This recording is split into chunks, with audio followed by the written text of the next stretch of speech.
Ladies and gentlemen, please take your seats.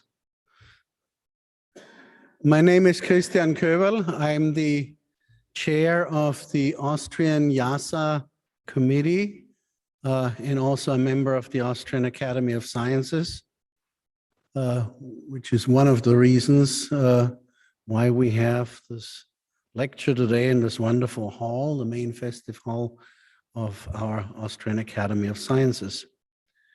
My task right now is to welcome all of you here in the room and also a much larger crowd that is joining us online. I would also like to point out to especially those who are joining us online that you can ask questions afterwards using the Q&A function on Zoom. Those here in the room, of course, have a slightly easier task. They don't need to type up their questions. I'd also remind you that because of the 2G regulations, you're actually allowed to take off your masks if you feel so while you're seated here in the room. Isn't that much nicer already? Breathe freely. Because of all the hullabaloo around, you know what, we had to actually move this lecture from earlier this year when it was more difficult to organize something to now when it's becoming again more difficult to organize things, unfortunately, but we just made it. So the introduction of our speaker will be handled by somebody following after me. I will like to introduce now the Vice President of our Academy, Professor Arnold Suppan, who asked me to reintroduce him as the reactivated Vice President because he actually took that job a while ago. Then he thought he can sneak off into pension, but we called him back. So Arnold, please. The floor is yours.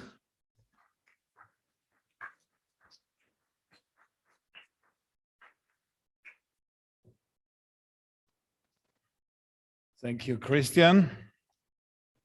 Ladies and gentlemen, welcome to the 30th IIASA lecture in our beautiful festival hall. Welcome to Professor Albert van Jaarsveld, the IIASA Director General. Good evening. Welcome to Professor Michael Clegg from the IIASA Council Chair. Welcome to my friend Professor Christian Köberl, our Chair of the Austrian IIASA Committee. Welcome to Professor Gerhard Glatzel.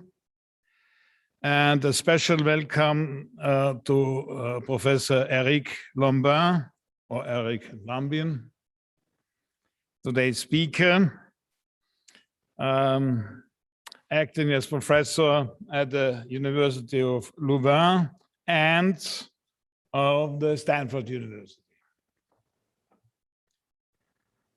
I would like to convey the President Committee's kindest regards. The Austrian Academy of Sciences is the national member organization of IIASA. It represents the interests of the Austrian scientific community in the IIASA Council and acts as a liaison between political decision makers and the public. The organizational unit responsible for all matters concerning IIASA at the Austrian Academy of Sciences is the Austrian IIASA Committee. The ÖAW, Austrian Academy of Sciences, IIASA lecture series was initiated in 2012 with the aim of a joint organization of public lectures on scientific topics of mutual interest. The lectures, presented by highly respected scholars, address a broad academic audience, decision makers, and the public. Emphasis is given to scientific advances, policy applications, for novel research results. The first inaugural lecture was scheduled on 25th of October 2012 on the occasion of the IIASA 40th anniversary conference. Since then, ÖAW IIASA lectures were organized on a regular basis, with the current one representing the 30th lecture since initiation of the series. A number of world-renowned scholars were presenting cutting-edge research in the past almost 10 years, such as Lord Martin Rees from the Royal Society, Jeffrey Sachs from the UN Sustainable Development Solutions Network, Robert Dijkgraaf, the Institute of Advanced Study, Princeton, Vladimir Fortov, the Russian Academy of Sciences, and Dame Anne Glover from the Royal Society of Edinburgh, just to name a few. I would now like to ask Professor Jaarsveld to introduce today's speaker and wish all of us an interesting evening. Many thanks for coming. Professor Jaarsveld.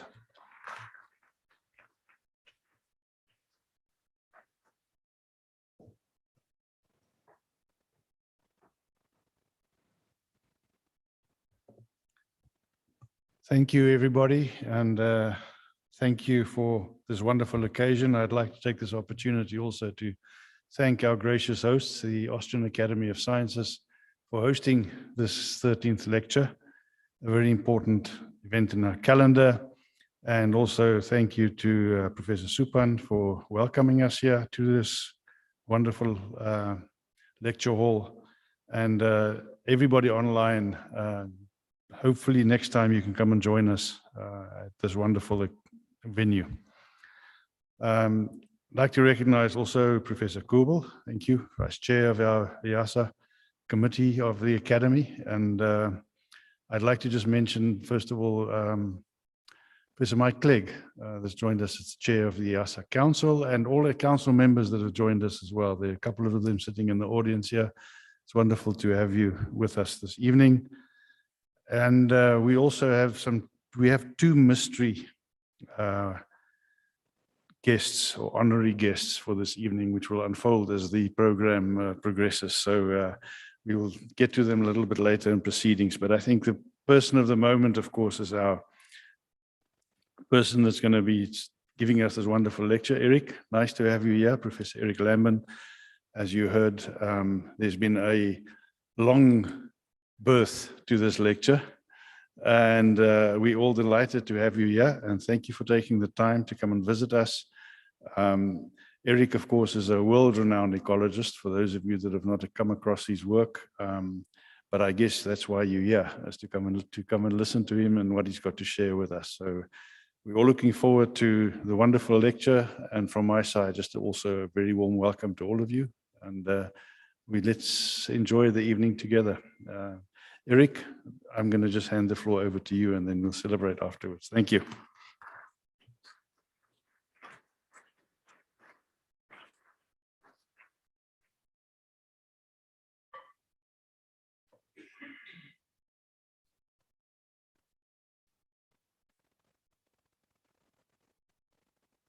Okay.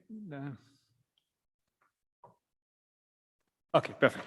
Okay, ladies and gentlemen, thank you so much for inviting me. I'm really glad to be speaking to this audience, especially in this beautiful building. My argument tonight is very simple. I will argue first, well, I don't have to argue that a sustainability transition is required with greater urgency than ever. I would assume that most solutions are known, which means they're either conceived, designed, maybe already implemented as pilot projects, or even implemented in real world locally and have been evaluated to be working very well. So we should focus a bit more of our attention now on how to upscale these solutions to really transform the system at scale, which is really a system analysis question. And I will do so by walking through the example of tropical deforestation. Still, immense areas are being converted every year, cropland, pasture, other uses, and mostly the humid tropical forest, which is the one that's richest in biodiversity and hold the greatest stock of carbon. And actually, the rates of deforestation of humid tropical forests are increasing over the last decade. This has major implications for the carbon cycle, for biodiversity, and for a range of ecosystem services. It's also really important for indigenous communities who depend on forests for their livelihood and their way of life. And in fact, about half of the tropical deforestation today is associated with the trade in a few commodities that are exported globally: palm oil, timber, soy, beef, and maybe next would come coffee and cacao. We all learned last week that at the COP26 meeting in Glasgow, more than 120 countries committed through a declaration to reverse deforestation by 2030, 8 years from now. And in fact, we know exactly what kind of policies would control reduced deforestation. There's a range of government-led interventions that are well known, protected areas, etc. And also there's a range of voluntary sustainability standards that are directly aimed at reducing deforestation. They've been implemented already locally. They've been evaluated for more than 20, 30 years. We know they work. And yet, tropical deforestation still increases. Let me start by reviewing quickly some of our studies where we evaluated the effectiveness of 3 of these policies as examples. And as I do that, I will attract your attention on 2 key aspects of the methods to evaluate the effectiveness of this intervention. One is the need to have a very rigorous counterfactual analysis. As we compare the evolution of the rate of deforestation in areas where there has been an intervention, we need to make sure we compare them to a situation of what would have happened in the absence of this intervention, given that there are many confounding factors that will influence, in any case, rates of deforestation. So it's very crucial that we design a protocol where we can really attribute a reduction of deforestation to that intervention and not to any of these confounding factors. And as we do that, we need to be very aware of what is known as the selection bias. This is a case where when an intervention is proposed in a voluntary way or with a very weak enforcement, actors tend to self-select to comply to or to adopt that intervention. And therefore, we have a non-random sample when we take the actors, the companies, the producers who have adopted that intervention. I will illustrate that right away with my first policy. Let's talk first about eco-certification. I'm sure you've all seen some of these eco-labels on your pack of coffee or cacao or other commodities. Basically, it's a system where an organization defines a standard that may include the protection of forests or even the plantation of new trees. There's a strict auditing procedure to make sure the producer comply. And if they do comply, we can post this label, this eco-label, to communicate to the buyers that this commodity is deforestation-free.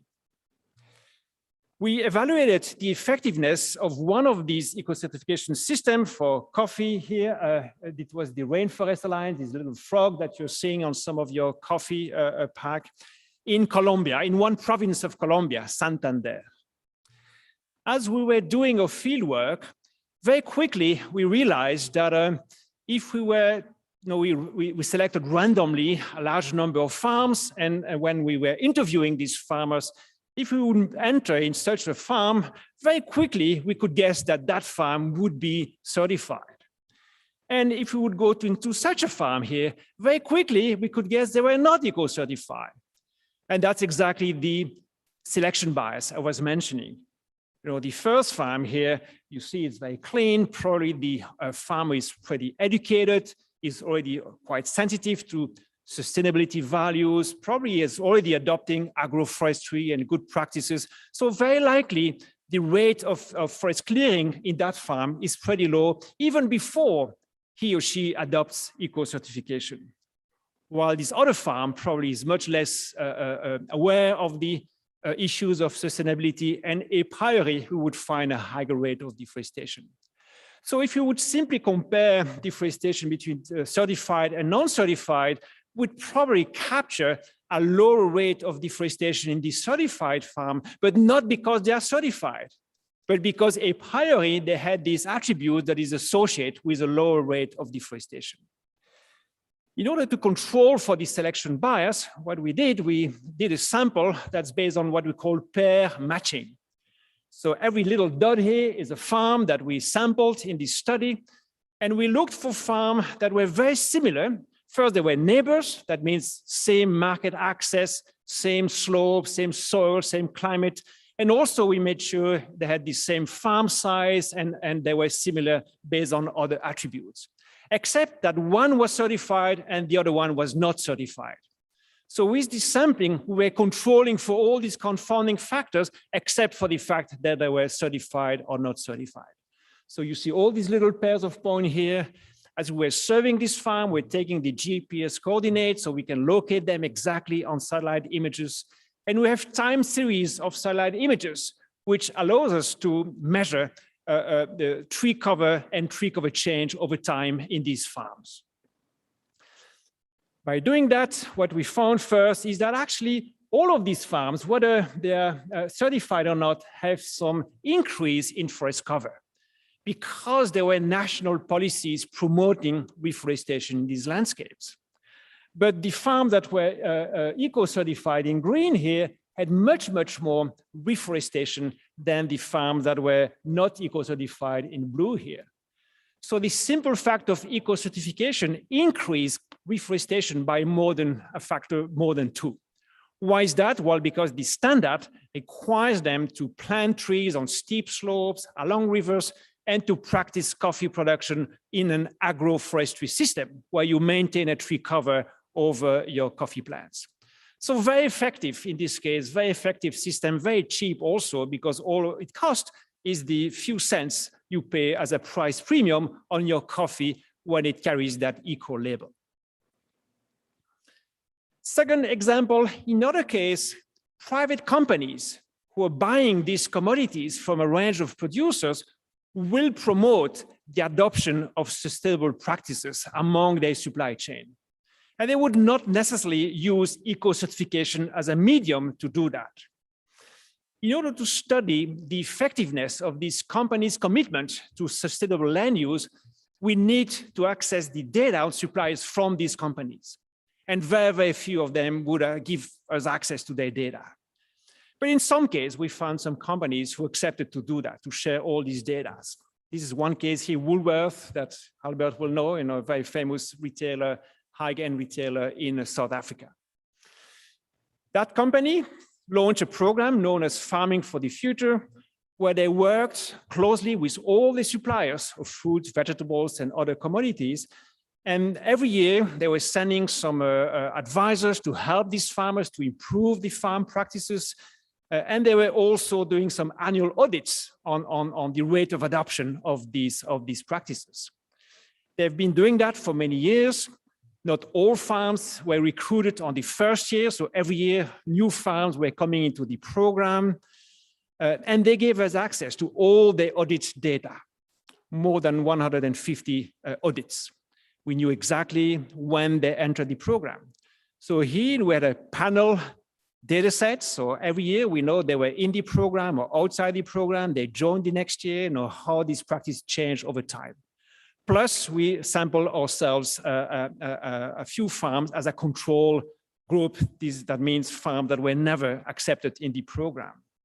So based on this very rich data set, we could test through panel analysis whether this program, this sustainable sourcing program of this company, did improve or not the land use practices of these farmers.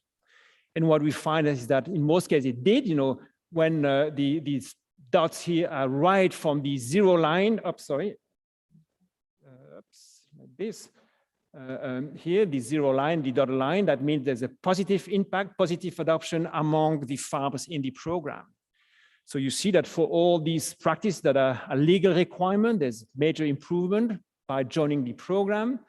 For these so-called technical practices that improve land use, also some very positive impact. Slightly less here for a few of these other practices, and no impact for practices that were viewed as being non-priority by the company. So they were not pushing very hard the adoption of these practices. But still, you see that works when a retailer or a trader promotes sustainable practices among its supply chain, it does lead to very positive impact, at least in this case, but we've shown that in other cases as well. Third and last examples, payments for ecosystem services, very simple policy. You just pay producers or landowners to maintain the provision of key ecosystem services on their land. And that can be simply by paying them not to cut trees or not to clear the forest on their private land. Here, with an even more rigorous approach to this selection bias, we did conduct a randomized controlled trial. So here now we're in Uganda, just east from a major natural reserve here, the Kibale Reserve, the habitat of the last large population of chimpanzees in Africa. We selected 120 villages just around that park, and we randomly assigned to a treatment, a control. Treatment in blue and control in orange here on this map. Control, we do nothing, we simply monitor what they are doing. Treatment, we go to these villages and we offer them at every farm a simple contract. We say, if you sign this sheet of paper and you commit not to clear the forest on your land, we'll just pay you $25 per year and per hectare. That's it. If you clear the forest, no sanction, you just don't get your $25. But if you don't clear, that's what you get. Very simple, very cheap. And because we have treatment and control, so we could measure the rate of tree cutting on the control and on the treatment farms using very high resolution satellite data. Today with these satellites, you can count every tree every year, so you can really be very accurate in the evolution of the tree cover in these farms. So now we can compare the treatment and control. First, very surprisingly, when we went to these treatment villages, only about a third of these villages accepted to sign the contract, even though it had no sanctions. But there was some distrust. Who are these white people who pay us to protect their trees? What do they want? So they didn't sign. But still, a third of these villages signed this contract in the treatment villages. And just with that, the tree cover declined much, much less in the treatment village than in the control villages. 4.2% in treatment, 9.1% in the control villages. Even though only a third of the farmers in these villages actually signed the contract, so felt obligated to respect this clause. We didn't see any evidence of leakage where they would just not clear any tree on their land, but clear trees in the land of their neighbor or in another village. And we computed how much CO2 was kept in the forest thanks to this simple intervention.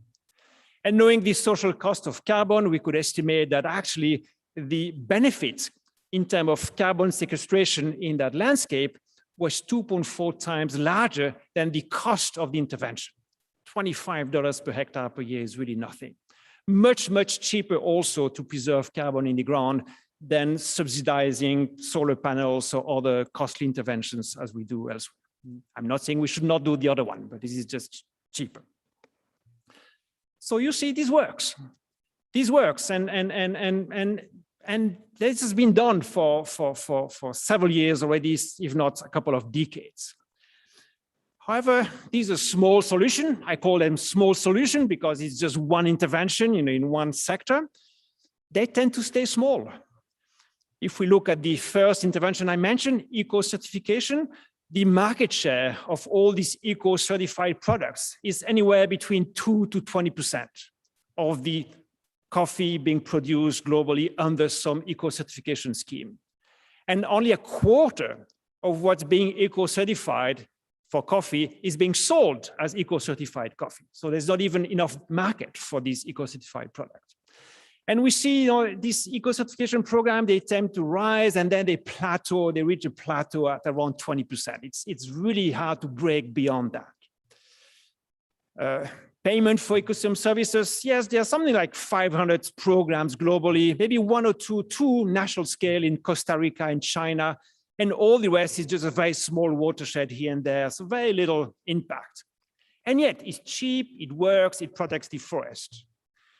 So yes, if small is beautiful, as someone said, big is necessary to produce this system level change. So how do we do that? How do we change this system at scale when we know the solution, we know they work, they're cheap, they're easy to implement, and yet it does not happen? Well, let me make a small parenthesis here because sustainability science is not the first discipline to ask that question. How do you transform a system at scale? All disciplines have addressed that question.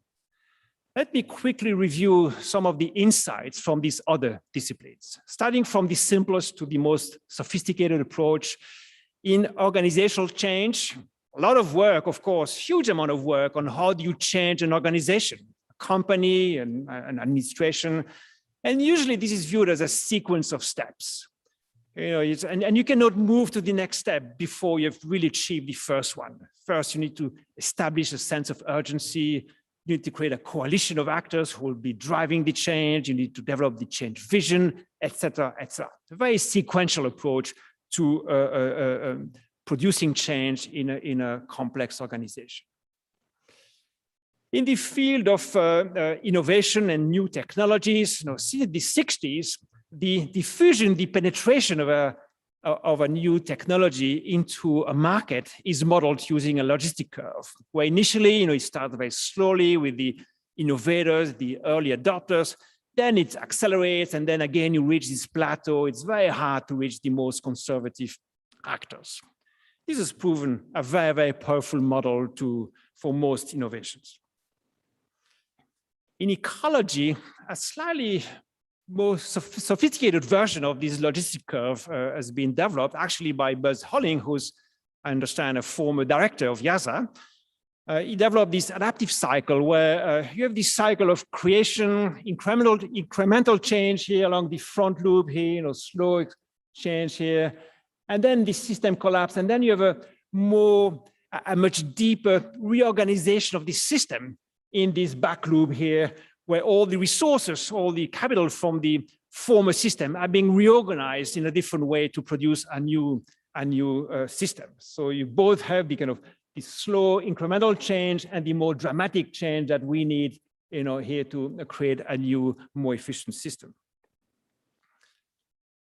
This notion of change being a non-equilibrium process has been found in many other disciplines, and with the terminology of punctuated equilibrium. Very interesting work by some paleontologists on that, where they noticed that in the geological records, the fossils tends to show exactly the same morphological characteristics for very, very, very long time. And then suddenly there are times where there's a very abrupt change in the morphology of fossils, and then you move to another very stable state. And usually these transition are known by a very high level of variability just at the transition. And these transitions are very difficult to predict because they happen in this kind of almost random fashion. This notion has been picked up also by political science, where the same notion of very stable political regime being followed by a very abrupt event, fall of the Berlin Wall, leading to a new equilibrium that tends to be very stable.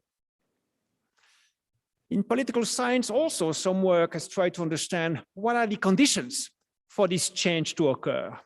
One very interesting theory there is the theory of the three streams by Kingdon, where these windows of opportunity for change really occur at the convergence of three factors, three streams. One, a salient problem, a problem whose urgency has been really widely perceived.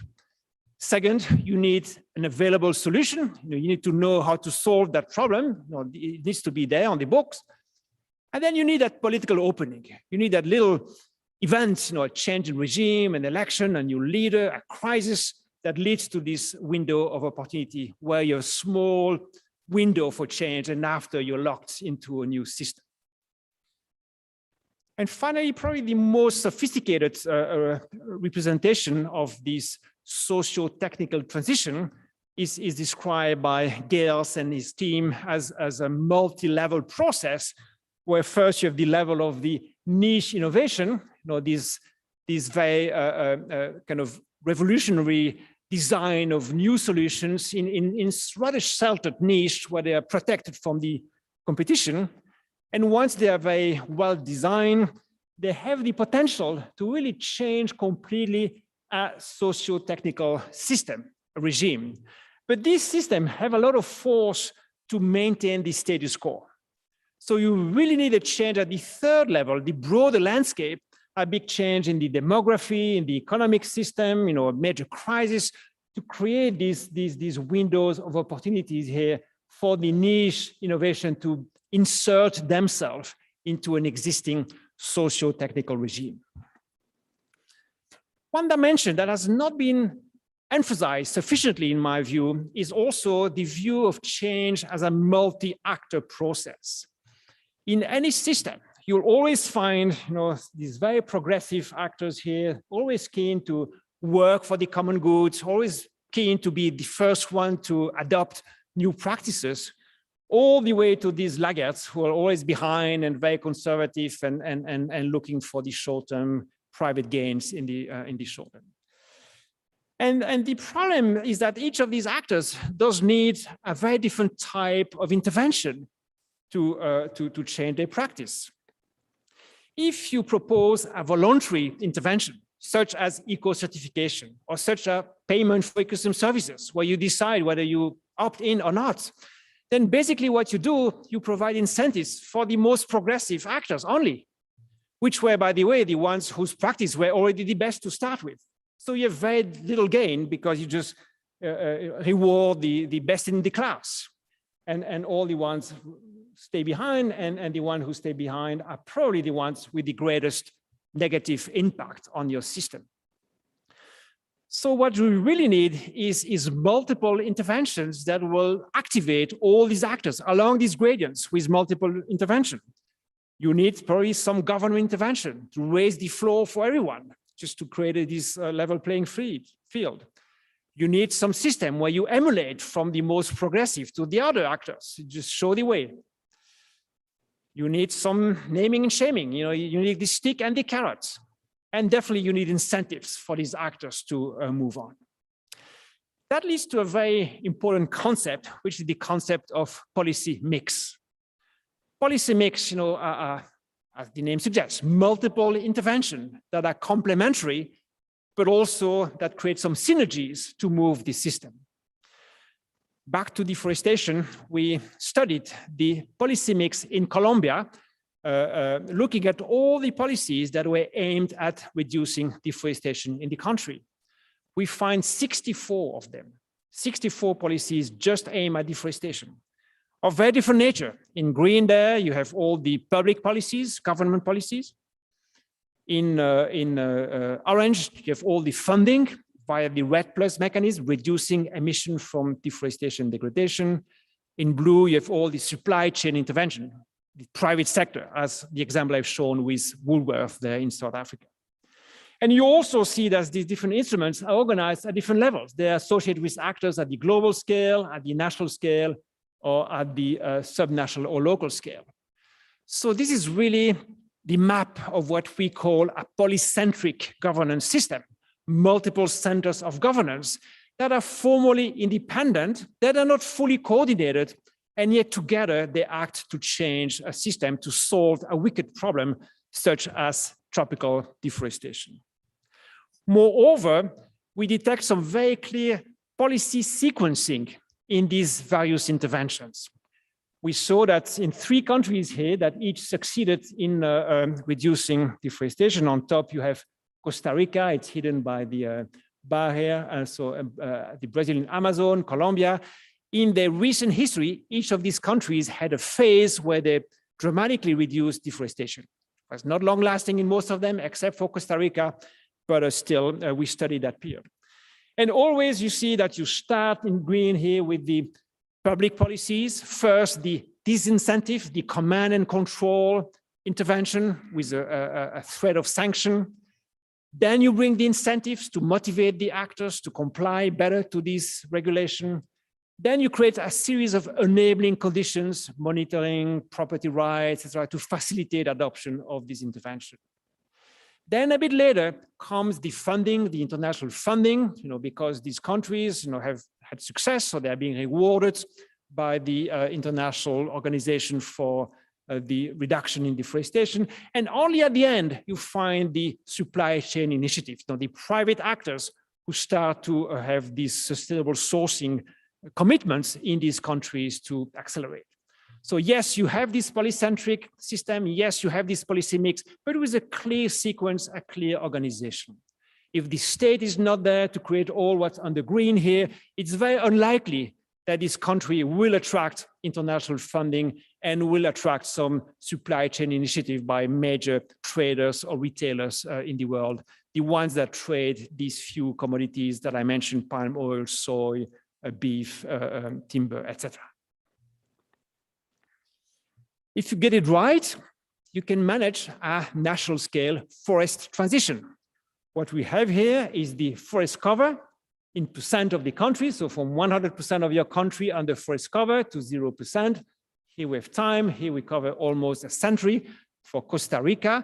And this is an example of a country that deployed this policy mix successfully and managed this forest transition, going from very rapid deforestation. When I was a student, Costa Rica was always the worst case of deforestation, while today is viewed as the paradise of green tourism and ecotourism. And you see, they had this very sharp turning point associated with an increase in forest cover following the transition. Other countries, a handful of countries, succeeded recently over the last couple of decades such a forest transition. That's another case. Vietnam, very clear also, decrease in forest cover, sharp turning point, and an increase here. But still, we didn't solve the upscaling problem. We solved it at the national scale, but not internationally. Why is that? Well, as we were studying the case of Vietnam, what we found out is that one of the reasons why Vietnam was able to turn around its deforestation is because basically it was importing massive amount of timber from its neighbor, Laos, Cambodia, as it was protecting its own forest. In Vietnam, you had a logging ban here, you could basically not clear the forest. And one day I was looking at trade statistics and I saw that Vietnam was exporting a lot of furniture based on tropical wood. I said, how can they do that? They cannot extract timber from their forest. Well, if you were sitting at the border between Laos, Cambodia, and Vietnam, that's what you would see 24 hours a day. Half of this trade was completely illegal import of timber, no tax being paid, completely illegal. And basically, what Vietnam was doing was just offshoring its deforestation to its neighbor. So globally, still a major upscaling problem. We tried to quantify that. So we measured what's the volume of imported timber and how does it compare to the volume of forest that was preserved, restored in Vietnam thanks to the forest transition. And so the offshoring of deforestation to its neighbor was equivalent to 40% of the amount of forest restored in Vietnam. So you'll tell me rightly, there's still 60% of the forests that were really protected and restored at the global scale, and 40% that was just shift across your border. After that study, we looked at the same data for all the other forest transition countries, and they all do it. They all do it as they protect their forests, they all import more food commodities, wood, or something else from other countries. Okay, so how do you upscale solutions for sustainable land use? Or case studies, and I have no time to dwell on the method here, showed us that there are basically two pathways through which you can move from this set of small solutions to something that really transforms the system at scale. One is when public policies support, endorse, adopt, or mandate some of these solutions that I've mentioned. And I will show you a few examples. And the other one is when these very large private companies, these very large traders who control typically in this commodity sector, 3 to 6 large companies would control the trade of 80% of palm oil, bananas, coffee, soybean. So it's highly concentrated in the hand of very few companies. So when these big giants adopt sourcing commitments and impose throughout their supply chain meaning some standards on sustainable land use, then also you have a massive upscaling of these interventions. Some examples here. First, governments in producing countries. Several governments, as they were revising their own policies, their public policies, simply adopted into their public policies some existing sustainability standards. For instance, in the 1980s, Bolivia was revising its forest code and then say, well, let's just copy paste the Forest Stewardship Council standards. As you know, a major standard for sustainable forestry, sustainable forest management. So suddenly you upscale that standard at the scale of the whole country because it's being mandated by policy. Mozambique did the same with the Better Cotton Initiative principle, an eco-certification standard for cotton that's widely adopted in the textile industry. So it mandated that as a public policy, many other examples. But still, that will not solve the leakage issue across countries. So it's also very important that the governments in importing countries, in the consuming countries, have their own policies. And many examples here, and let me start with the end here. The European Commission now is discussing two things of major importance in that respect. One is a due diligence legislation that forces all the retailers, all the big multinationals operating in Europe to exert due diligence about any possible social or environmental harm in their supply chain. They are accountable for any harm being done by their suppliers, not just the first-tier suppliers, all the way to the producers. So that forces them somehow to create that traceability and transparency. And also today, there's a discussion at the level of the Commission to ban the import of any commodity that would have caused deforestation, whether legal or illegal elsewhere in the world. So that's one way for the countries to avoid the leakage issue, because basically it's in the importing countries. And some examples for the private companies. Quite a number of companies operating in the business of deforestation risk commodities, again, soy, palm oil, etc., have made zero deforestation commitments, and they are very difficult to implement. But most of them, more than 85% of them, have simply required the eco-certification, the compliance with one of the eco-certification system that I've shown before, now this small solution, as a proof that they are compliant with this zero deforestation commitment. And because these companies control so much of the supply chain, adoption of these standards automatically upscales these solutions at a very large scale. We are just starting with that. Okay, so we've been focusing a lot in the past on what's the policy that's going to resolve one of these big problems, such as deforestation. And now slowly we're shifting our thinking about what's the policy mix. What's the mix of public policies, of company commitments, of NGO-led or civil society-led standards, sustainability standards, and how to maximize the synergies between these different interventions while keeping them independent, but how to maximize the synergies so together they can solve such a complex problem. To conclude, I think what I told you is that we should pay more attention on how to create mechanisms to upscale these existing solutions. It's not just about finding solutions. It's about upscaling the simple effective existing ones. And as we do that, we need to account for the heterogeneity between actors. We need to find different policies, different types of intervention that will speak to different types of actors with their different motivations. And doing that, we have to develop these policy mixes and focus on the synergies between different types of intervention. Doing that does require building coalitions. And we live in a world that's highly polarized today, between the right and the left and the rich and the poor. And yet we are only going to solve these problems by building these coalitions around specific issues. We don't need to agree on everything, but we need to agree to work together on some of these interventions. And that goes through public-private partnerships, that goes through multi-stakeholder initiatives, that go through any initiative that bring the private sector, the civil society, the government together to solve some of these problems. Thank you very much for your attention.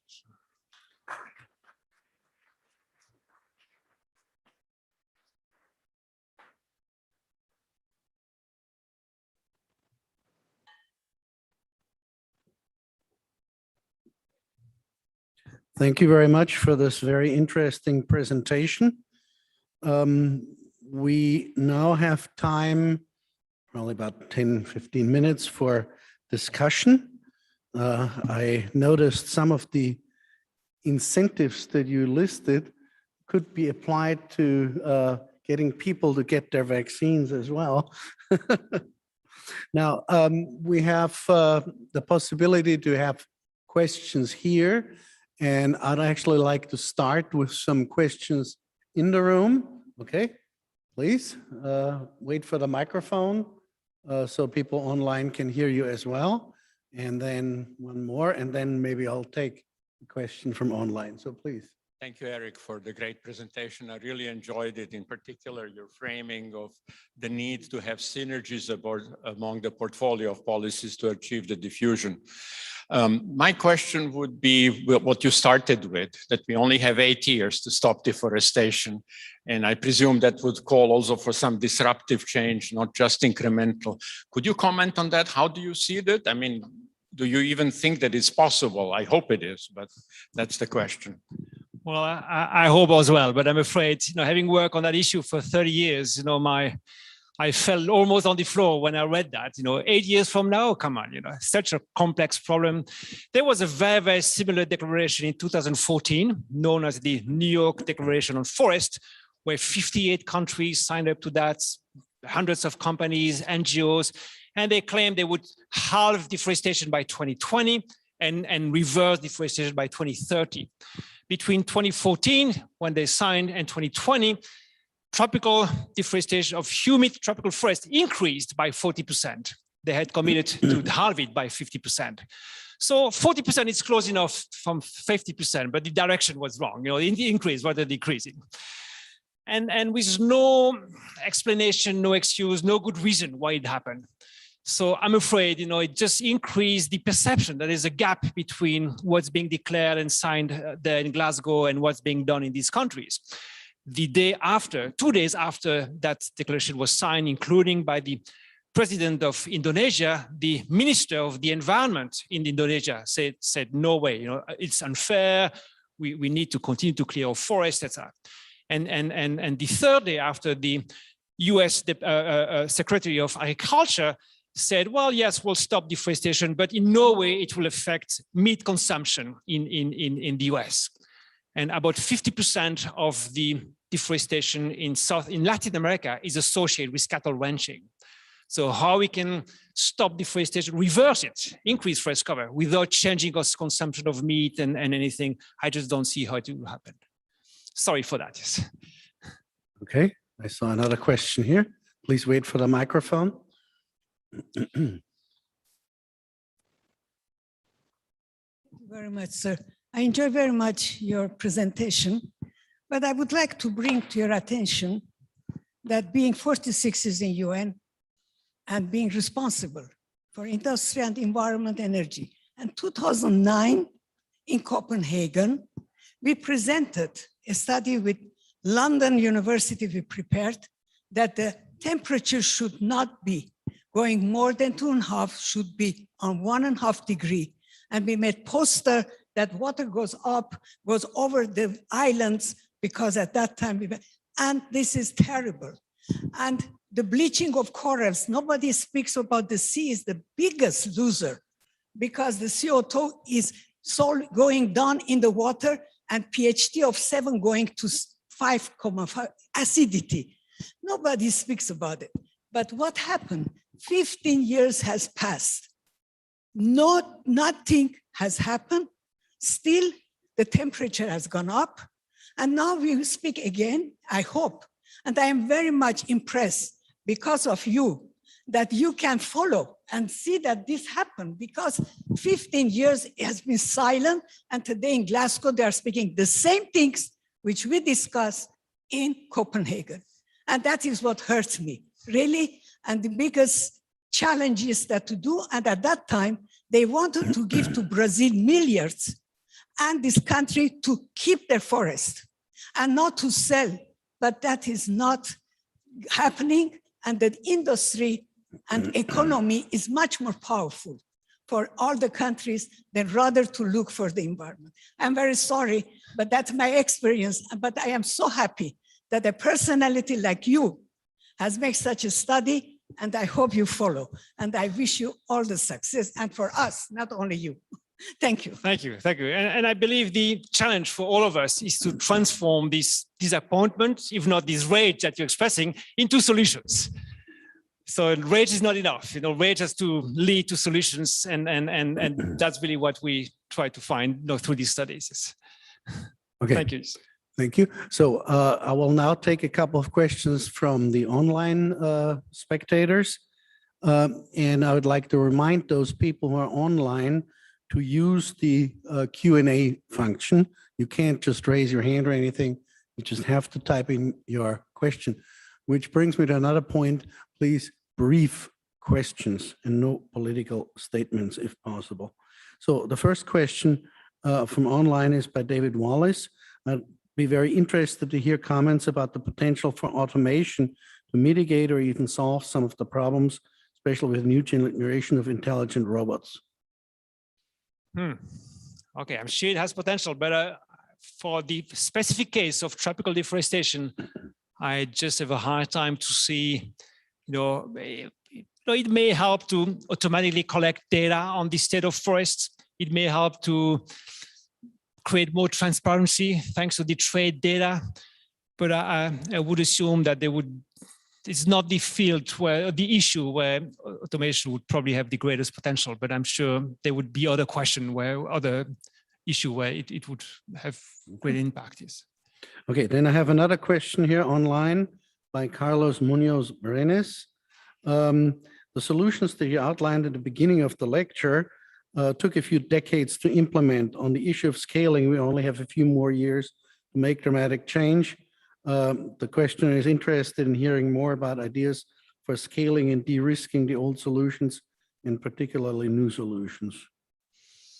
Well, that's what I've tried to address throughout the conference. That's exactly the diagnostic. Yes, we've known this solution for a long time. We've implemented locally. We've evaluated them and know how to move them at scale and identify two mechanisms. Integrating them through public policies and into sourcing commitments by these very, very large traders. And of course, there's a third solution, which is changing social norms, but that takes much longer time. I think that's much slower. So I think we should keep that in mind as well in the behavior as consumers. But somehow, the two I've outlined, I think, should take precedence. Thank you. Now we'll switch back to questions in the room. Gerhard. Thank you very much for your very interesting lecture. I have one question. In the very simplified situation of a temperate forest, we have forestry. Regarding tropical forest, we think that the solution is conservation. Don't touch the forest. I think growing trees for business is maybe not so good for the gorillas or so, but it could be a solution in many places. Couldn't it be?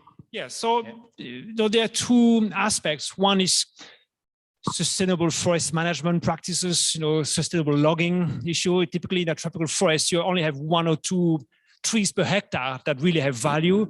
So how to get to these trees without destroying all the environment, or without going with a bulldozer. Sometimes they go with a helicopter just above the tree and they just pull it vertically, so to minimize impact. So that's certainly one aspect that's being promoted.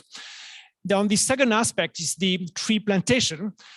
And this has great potential in terms of carbon, as you said, not in terms of biodiversity. But when we look at the sum of commitments to plant trees in the world to compensate carbon emission by private companies and countries, we reach a surface, an area that's just gigantic. And that would definitely start to compete against other land uses, cropland and pasture land, etc. So we need to be careful that we don't have a huge amount of free land that's unoccupied that we could just use to plant trees, eucalyptus or pine, fast growing, because it will have some other impacts. Agroforestry, of course, that's being promoted for some crops, coffee, cacao, and palm oil, but not soybean, not cereal. So yes, it's definitely part of the solution as well. Okay, we have a question here. Thanks for the interesting talk. My name is Harald Grabherr. One question about forest transition and energy transition. In let's say the developed world, forest transition has gone hand in hand with energy transition. How is it in the cases that you mentioned now in Laos, for example, or in Brazil, or in other, let's say, subtropical climates? Is it also going hand in hand with fossil fuel, basically adaptation, which then would not be a solution at all? Yeah, so you're perfectly right that in Europe, most of Europe went through that forest transition in the late 19th century. But the context was very, very different. People were moving away from fuel wood as a source of fuel for cooking and heating to coal and then other fossil fuels. So the context, of course, in Costa Rica or Vietnam is very different because they already have electricity. They already have carbon plant. So fuel wood is not in Africa, yes, but not in Asia, not in Costa Rica. Okay, but Laos didn't go through the transition here, but in Costa Rica, no, they are 98% on geothermal, and so I think there's a limit value in translating what happened in Europe in the 19th century to these countries today, because we are in a very, very, very different context. The way they did it this time in the 80s, 90s is one by intensification of agriculture, second by a geographic rearrangement of land use, where you abandon the more marginal land and you concentrate agriculture on the high potential area, and thirdly through trade, by changing their trade patterns and importing more of the land intensive commodities. So the context, the parallel is there, but we need to be aware of the history that's really, really different. The general landscape of technology and economic relations and trade are quite different. Okay. You don't seem to be convinced, but Let's we can discuss that maybe over yes. some drinks downstairs. We have quite a number of questions online, so maybe we'll just give shorter. Okay. There's a short question from Elizabeth Wonders. In Colombia, it's a great problem. The mining industry is displacing farmers. True. Can't say anything else. Yes. An anonymous, that was short. Great. Anonymous question. Some certification systems such as RSPO are perceived as counterproductive by the NGO community. What's your take? Okay. It's not a perfect instrument. It can be improved. It's being improved. It's being revised every 5 years, but I'd rather have RSPO than nothing at all. And sorry, I will be slightly longer, but not too much. But there are two philosophies. Either you start with a very, very stringent standard, but then you have very, very few adopters, or you start with a rather lax standard, and then slowly you have more adopters, and then you bring them up, you upscale, you upgrade over time. And personally, I feel that latter approach makes sense. I would rather have 20% of adopters, and then every 5 years they move up rather than 2% with a great standard. I'll take two more questions from online now. There's a question from Benin, West Africa, by Abiola Agunkeme. What is the African deforestation rate? How can this case be solved in Africa using policies there? Yes, Africa has a very different dynamic of deforestation. It's mostly related to smallholder cultivation.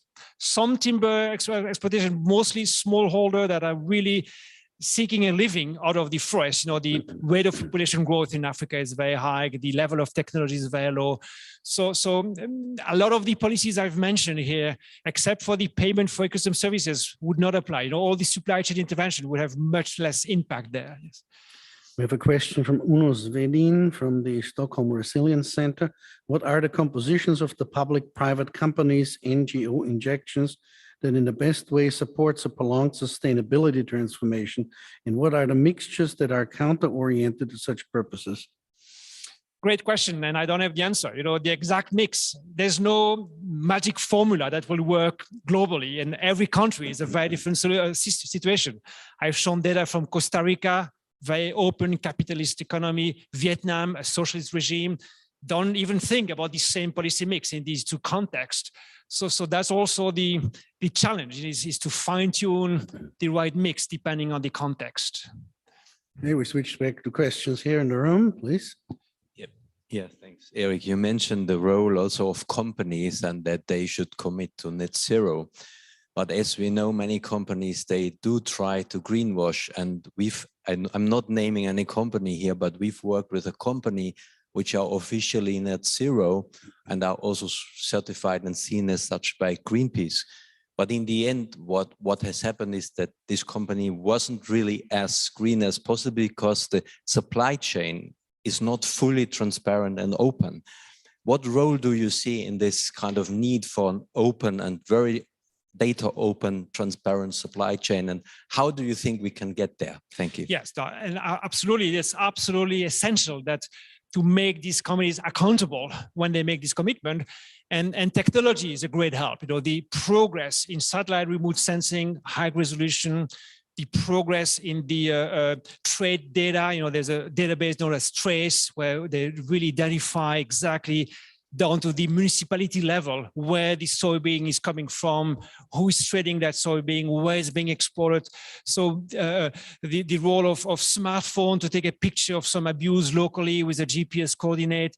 Technology, I think, will really increase dramatically the level of transparency. And that's a requirement. That's the only way to avoid this greenwashing. And many studies show that a company that makes a commitment and doesn't follow up is sanctioned by the consumers and civil society much more than a company that doesn't make any commitment. Okay, we'll go back to some online questions. Somebody from Namibia is asking, we have desert and land degradation that is very high and the change in temperature is a contributing factor. How can they reverse the land degradation? Sure, if I knew the answer, you know, I would be in another position here. Okay, I'm glad to engage with that gentleman, but it's not something I can address in 2 sentences. I'm sorry for it. Next question, Volker Mauerhofer. Companies like solutions which are greening each product or service without wanting to talk about the number of products or services. Can green growth work in a limited world? It's true that the motivation of the companies in greening their supply chain is to legitimate more consumption. That's their business. No, that's their business model, and they try to gain market share at the expense of companies who are less sustainable. That's what they claim. But eventually, you know, if you just leave it to the private sector, their goal is to have more consumption and more legitimate consumption because they are sustainable products. So yes, that's why I'm talking about a policy mix, not just the private companies, but the mix of the three. I think we should slowly come to an end, and people online, I think, will stop taking questions except those that are still here. Question by Muhammad Amjad. Ecosystems never remain on the equilibrium state. They change its state. There's always a risk associated. It is not good to cut and use periodically, otherwise get vanished through calamities. Agreed. Okay. Next question, experience by Federica Zamora. Experience and practice of Costa Rica to revert deforestation should be implemented in many other countries. Why do some countries evade this responsibility? Well, actually, it's interesting that at one stage, Costa Rica every week had the visit of a minister of the environment from another country, from in Latin America, from Africa, and they were asking, "How did you do it?" And the answer usually was good governance. You need a very healthy, well-organized, non-corrupt government to start with. Okay, then we have a question, Gabriela Barragan. What do you think about large-scale forest restoration initiatives? Would it be possible to successfully restore the forests of the planet? Yes, of course, we should aim for that, but being aware that if it's poorly designed, there's a risk of having some negative impact socially and ecologically. If you encroach on indigenous land, if you use land that was key for the livelihood of some local communities, if you plant trees that are exotic in monoculture. So yes, reforestation, but very, very carefully done based on sound scientific principle, and it's not already the case. I'll take one final online question before moving to a final question here in the room. David Wallace again, should the UN be developing in an extremist contingency plan involving enforcement if our world is clearly losing this battle?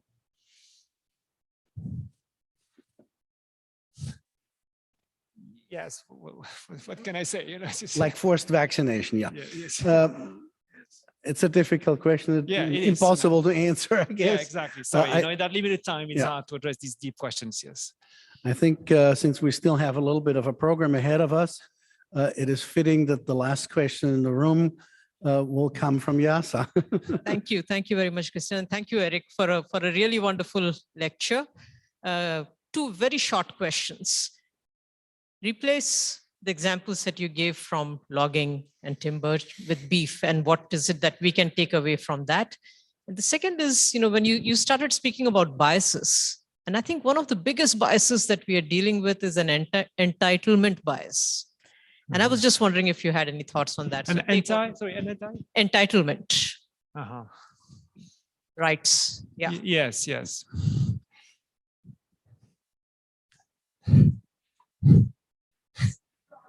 Okay. Yes. Sorry. Leaving the speaker speechless. Yes. So with that, we'll end the Q&A session. If those of you here in the room have some more questions, you can talk to the speaker a little bit later downstairs. But now I'm handing over to Albert van Jaarsveld, the Director General of IIASA, one more time, who will now talk about the mystery guests.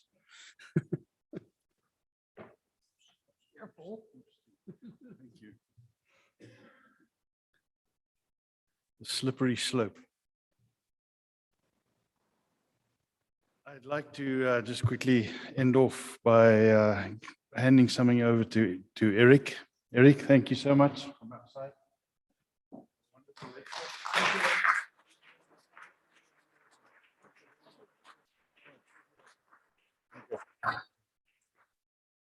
So thank you for that wonderful, really interesting discussion. Much appreciated. I have the wonderful duty to implement something that was implemented by the IIASA Council.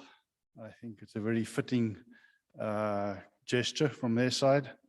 They've started introducing something called the IIASA Lifetime Achievement Award at the institution itself. And I'm in the honored position to be able to make the first of these awards known tonight. The first candidate on the table is an extremely interesting gentleman that many of you may know, Gunther Fischer, who joined us here. Gunther, I'll call you up in 2 seconds. All right, you can stand. All right. But first, I want to tell them something about you. And this is a Lifetime Achievement Award, so bear with me. All right, can't cut this too short. It would be rude to do so. So Gunther joined IIASA in 1975 after completing his degree in technical mathematics at the young age of 24. and equipped with a sound foundation of mathematics, information, and data processing.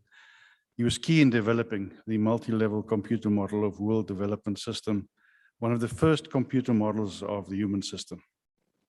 Subsequent engagement with the Koopmans Global Modeling Conferences led Gunther to dedicate his skills to cutting-edge research in mathematical modeling of ecological economic systems, econometrics, optimization, applied multi-criteria decision analysis, integrated systems and policy analysis, spatial agro-ecosystems modeling, and climate change impacts and adaptation. His career at IIASA led to numerous explicit outcomes. First, the integrated ecological economic framework emphasized the risks of excessive biofuel production on global food security. Later work from his side included the global agroecological zone modeling system, the GAIAS model that many of you now know. Now in version 4 of its production, delivers high resolution information on the impacts of climate change on agricultural production, land cover, and water resources. The World Food System model that applied general equilibrium approaches to global agricultural markets and stressed the impact of market failures on global hunger was later incorporated into the IPCC reports and led to his sharing the Nobel Peace Prize in 2007 with the other IPCC authors. In addition, his work on the harmonized World Soil Database, developed under Gunther's leadership, is still the world's most used soil database for regional and global agricultural modeling.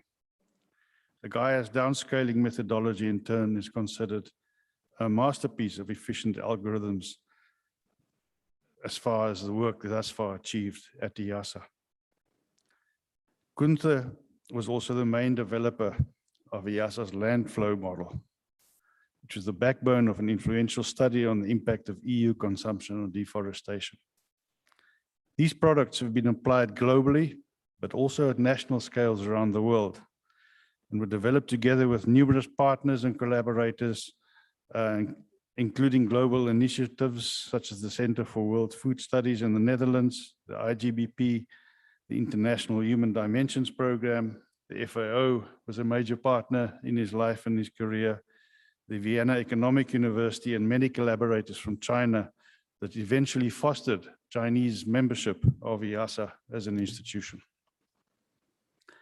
In addition, Professor Fischer has also served as program leader for the IIASA Land Use Change and Agricultural Program between 1995 and 2012, and acted as a mentor of dozens of colleagues inside and outside of IIASA and YSSP students.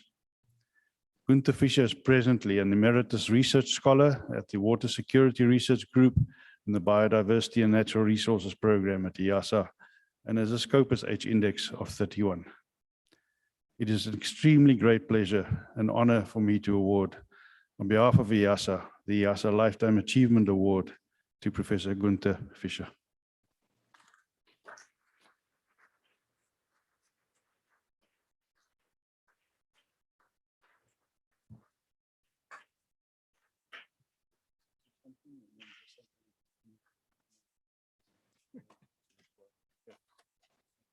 Before you run away.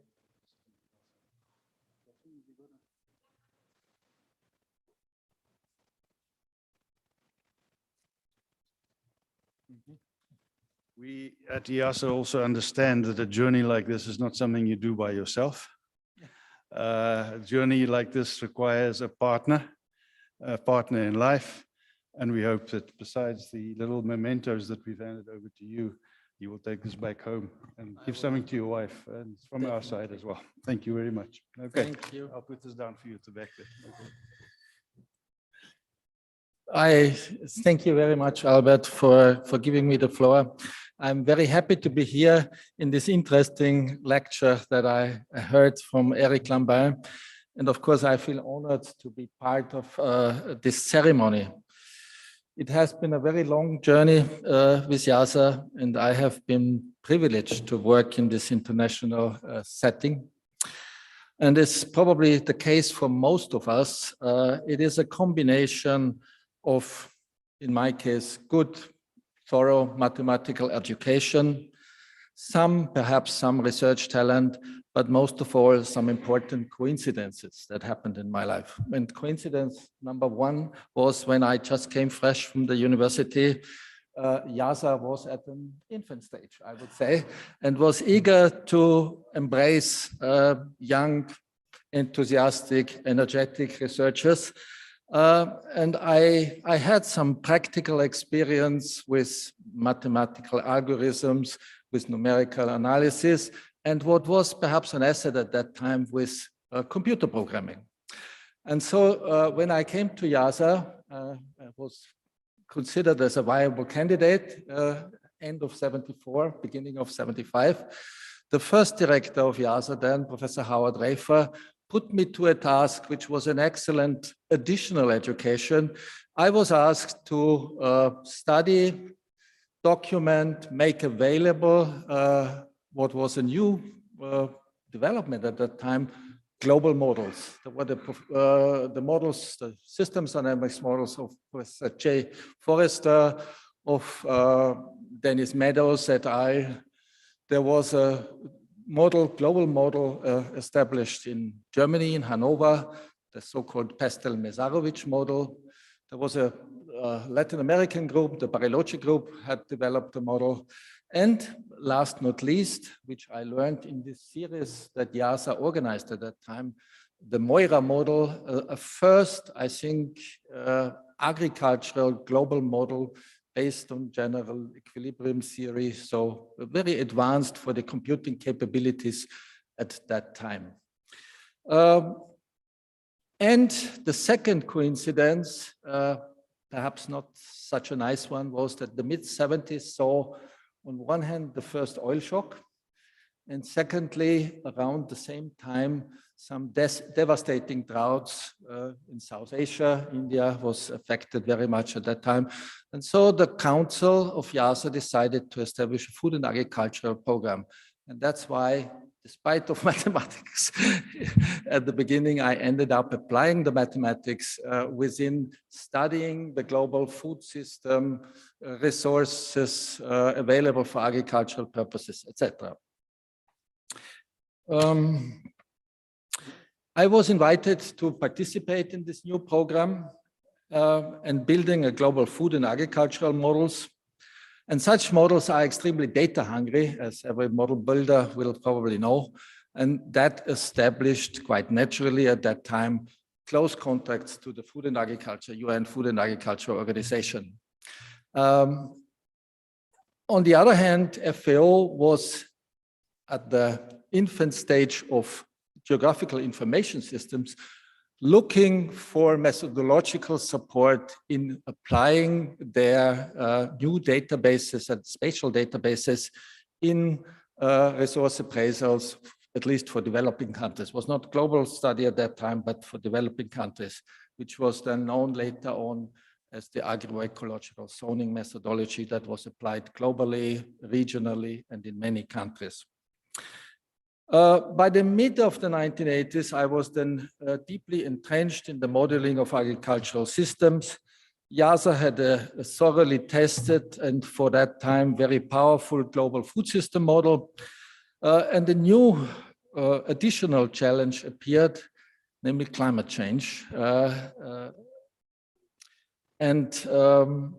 I was, with this working model system, I was invited to participate in one, perhaps the first one, global agricultural study to look at the impacts of climate change, led by Dr. Cynthia Rosenzweig from NASA GIS Group and by Professor Martin Perry, who then became, I think, an important figure in IPCC.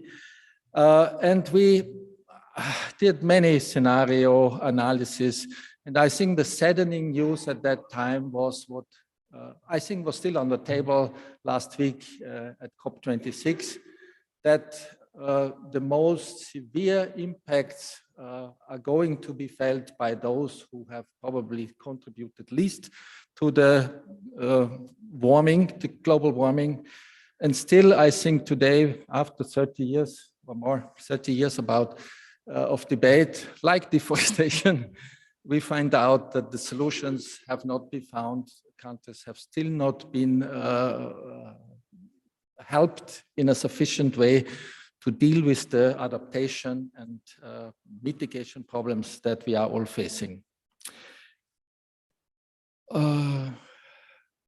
Before closing, I want to mention a third coincidence that happened to me.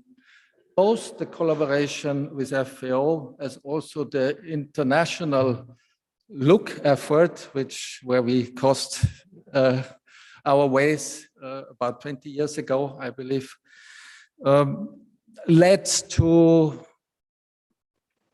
another development, namely my involvement, visits to China. You mentioned China as one important stage of my work and development.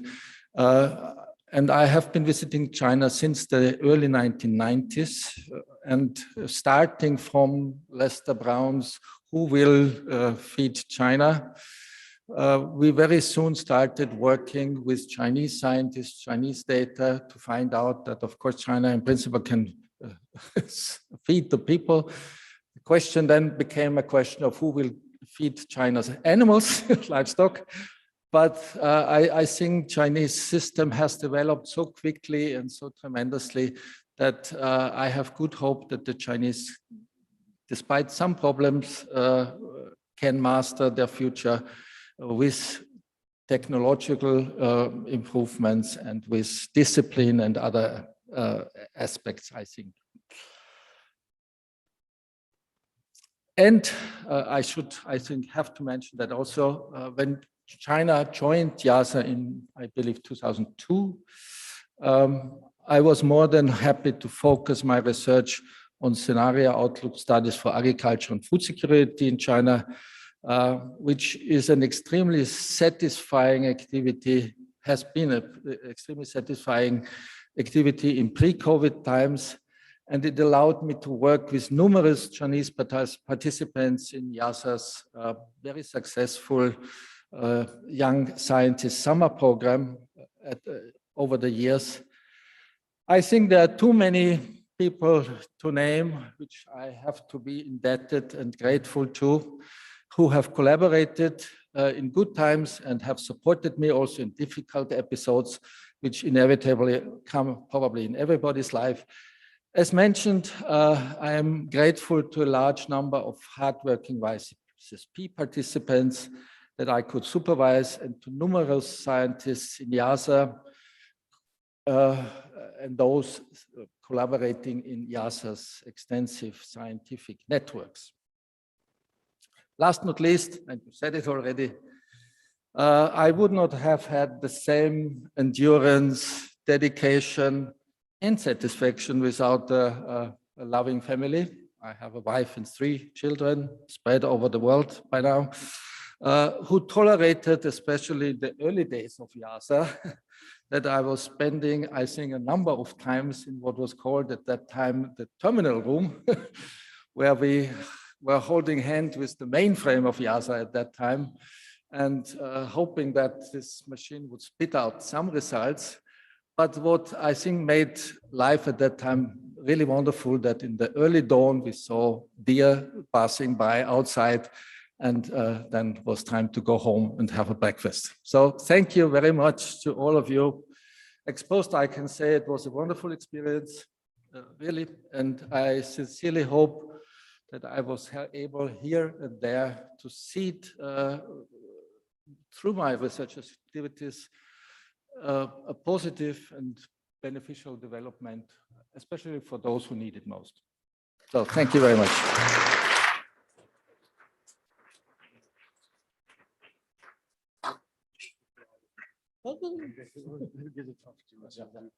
Okay, thank you.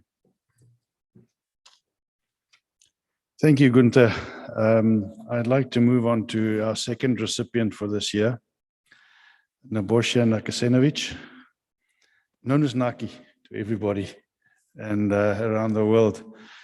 And he's 45 years at IIASA.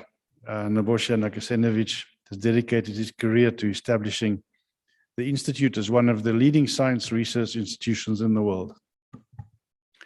He is a recognized world authority and a pillar of knowledge for interdisciplinary studies, but with an emphasis on contributing to energy systems and sustainability transformations in particular.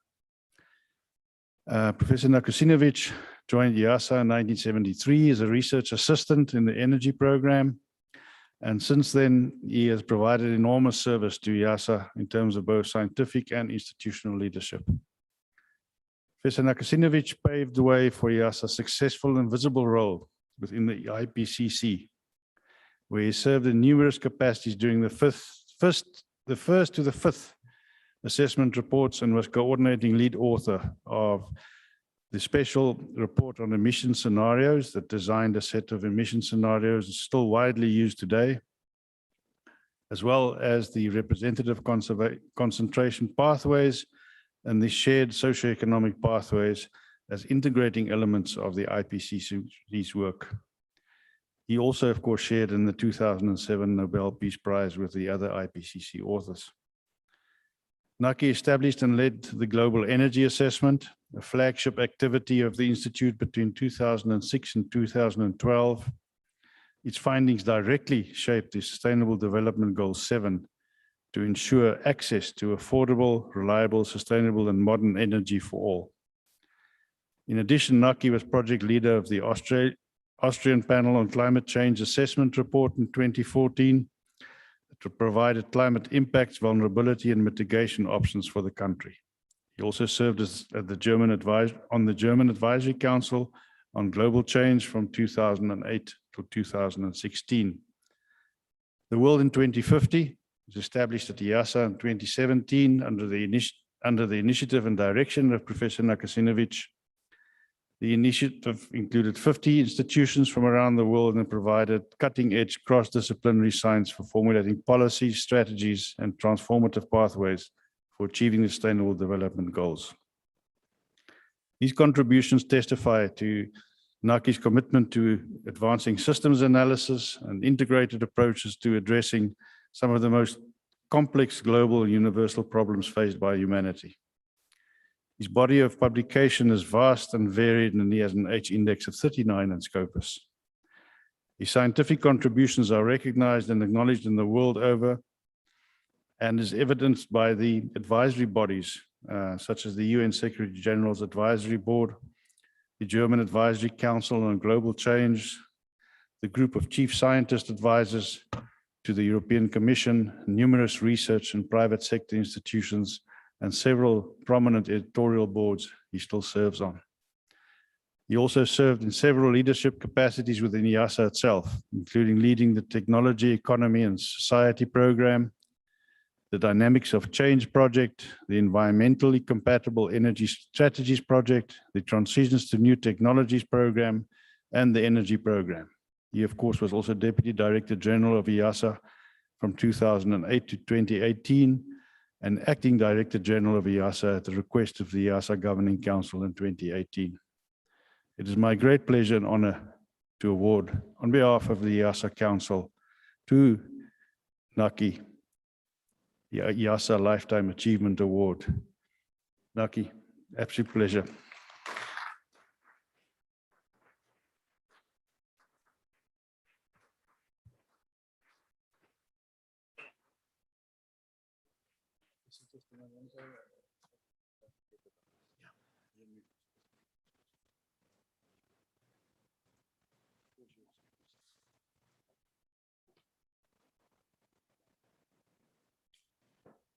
Good evening. I'm acutely aware that I'm the last act before the reception, so I'll try to be short.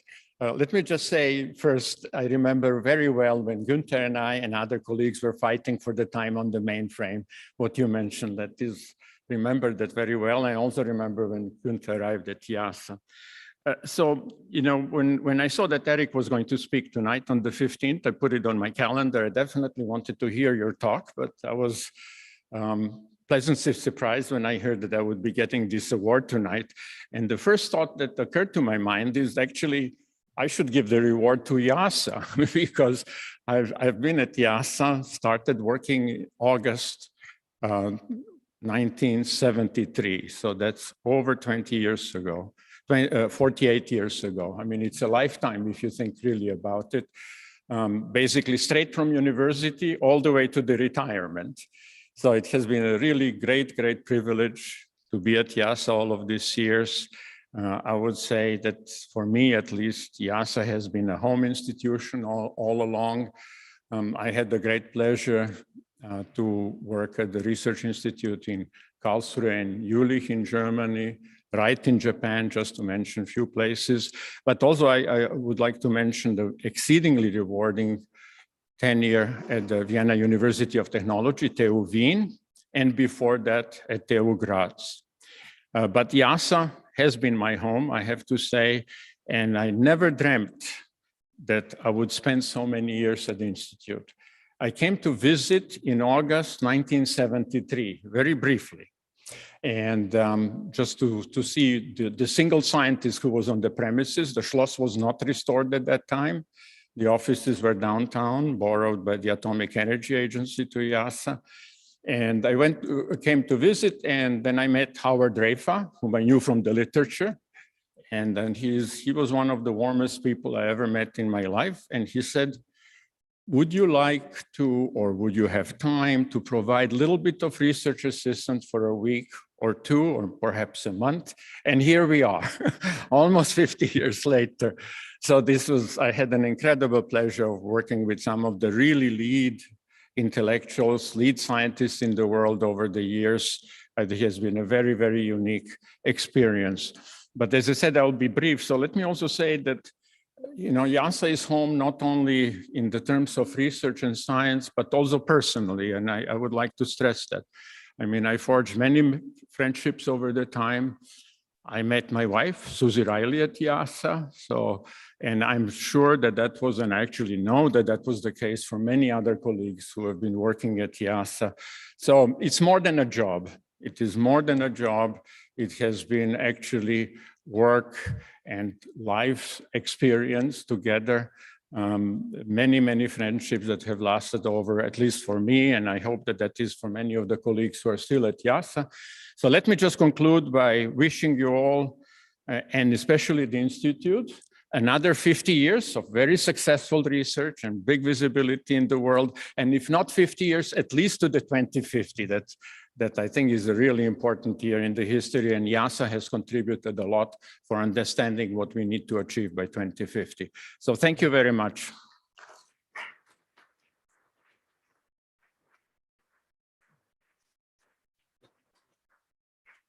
Very much. Thank you so much. Right, thank you. That's all from our side. Just to remind everybody, we will be back, as Arnold Schwarzenegger always says, next year, to celebrate the 50th anniversary of IIASA. And thank you so much for the Academy for agreeing to host us on that particular occasion. But thank you for this evening as well. Thanks so much.